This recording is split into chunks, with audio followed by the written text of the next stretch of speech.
C'est une histoire d'amour qui ne pouvait pas en rester là. C'était vraiment le choix du cœur parce que j'ai vécu des choses ici qui étaient extrêmement fortes. Ce sont des choses que, comme on dit, qui ne s'achètent pas. Une communion forte avec les supporters, un accueil de rockstar. Un an après, revoilà Pierre-Emerick Aubameyang à l'OM. Nous sommes les Marseillais! Nous sommes les Marseillais! Et nous allons gagner!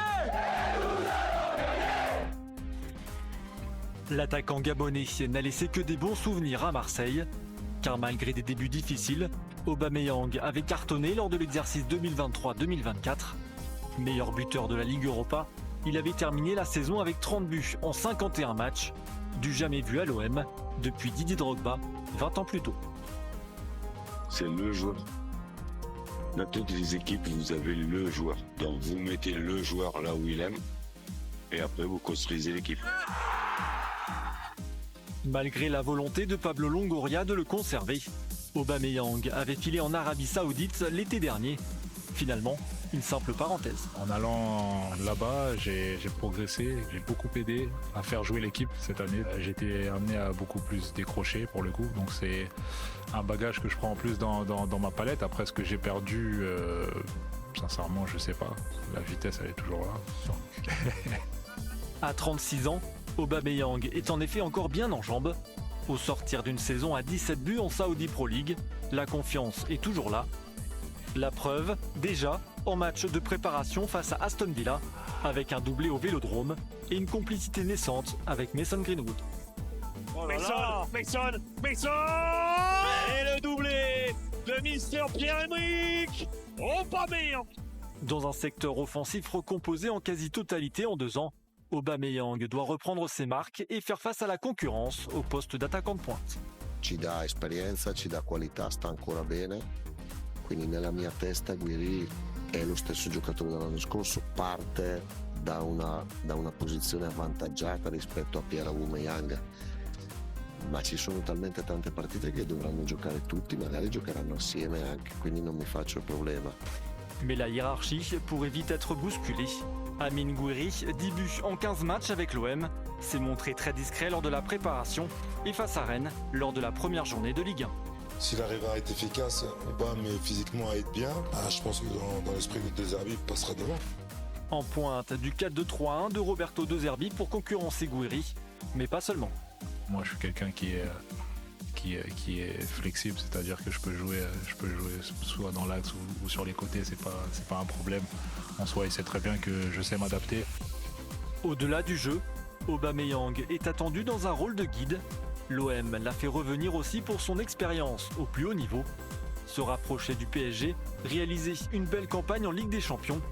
La réussite marseillaise passera aussi par celle de son buteur. Mais avant d'humer l'odeur des grands rendez-vous, Aubameyang s'apprête à retrouver le Vélodrome ce samedi face au Paris FC, avec l'envie certaine de montrer que le grand attaquant est bien de retour. J'ai besoin de retrouver ce public, ce stade qui donne des émotions, des frissons, parce que je sais qu'il va se passer de grandes choses. Pierre-Emerick Aubameyang, forcément attendu avec cette équipe de l'OM face au Paris FC. On vous le rappelle, ce sera ce samedi, 15h GMT, le coup d'envoi à vivre sur Canal+ Sport 2. On va évoquer le contexte marseillais dans un instant, on est obligé. Mais avant ça, Aubameyang, c'est sûr, Naïr, que c'est un joueur plus pour cette équipe phocéenne.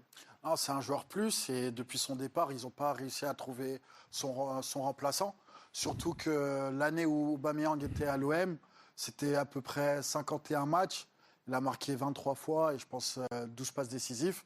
Donc c'est un atout inconsidérable. Mais c'est vrai, Bilal, que lui, Aubameyang, là, c'est pas la même s'il a 2 ans de plus quand même, par rapport à son dernier passage. Oui, c'est sûr. Mais comme il l'a dit dans le documentaire, il a même progressé en Arabie Saoudite. Donc voilà, il prend de l'âge, mais on l'a vu aussi avec Lewandowski, plus on prend de l'âge, plus on est bon sur le terrain. José, on progresse vraiment en Arabie Saoudite ? Bon, en tout cas, s'il n'a pas progressé, il ne s'est pas trop dépensé alors, si je vais dans votre sens. Donc du coup, il reste en forme. Parce qu'il a beaucoup marqué avec Akatia. Non, mais ce qui est intéressant déjà, c'est que c'est un environnement et un club qu'il connaît. Donc le temps d'adaptation, il n'en aura pas. Il sera tout de suite performant, en tout cas tout de suite disponible. Ils n'ont pas ce profil-là justement dans le vestiaire. Un joueur sur le fond d'attaque expérimenté, capable de marquer. c'est une vraie concurrence ou soit justement une alternative à Gouiri. Bon, en tout cas, Aubameyang, il va forcément être essentiel à cette équipe de Marseille qui a perdu la semaine passée. On le rappelle, à Rennes, une défaite 1-0 pour le match d'ouverture à la dernière seconde. Déjà, Nahir, on a envie de dire, la première journée, elle a mal démarré. La saison de l'OM, je parle que de ce match-là, a mal démarré, a mal commencé. On va pas parler de la suite peut-être On après. va le faire dans un instant. Mais ouais, c'est pour moi, pour un projet costaud qui se doit de concurrencer Paris, Monaco, venir perdre à 11 contre 10 à Rennes, c'est pas fameux. C'est un fait, José, perdre comme ça, et Nahir a très bien dit, d'entrer comme ça, avec quelques opportunités, mais c'était pas du grand jeu. Non, c'était pas du grand jeu. Alors, qui plus est, lorsque vous êtes en supériorité numérique, donc jamais facile parfois, hein, jouer face à un bloc bas, mais en termes de coaching, là aussi, donc ils ont été donc défaillants. Mais c'est surtout qu'ils savent très bien dès le début de saison que, voilà, pour concurrencer, ne serait-ce que le Paris Saint-Germain, vous pouvez vous permettre quoi 3 défaites, 4 maximum. Si dès la première journée déjà vous tirez une balle dans le pied, et avec un contexte qui vous est favorable, effectivement, donc ça, vous mettez les gens en difficulté. On a une chance, c'est qu'on a un champion de boxe avec nous, en l'occurrence Bilèche qui tout, donc on va pouvoir parler boxe avec Adrien Rabiot et Jonathan Rowe. Plus sérieusement, cette séquence, elle est dingue, on le rappelle pour nos abonnés. Bagarre entre les deux à l'issue du match, finalement les deux qui sont mis à l'écart, Rabiot qui va sans doute partir, Rowe qui est parti à Bologne. C'est du grand n'importe quoi, notamment avec le cas d'Adrien Rabiot. Ouais, c'est vraiment du grand n'importe quoi. J'ai l'impression en fait qu'on est en fin de saison.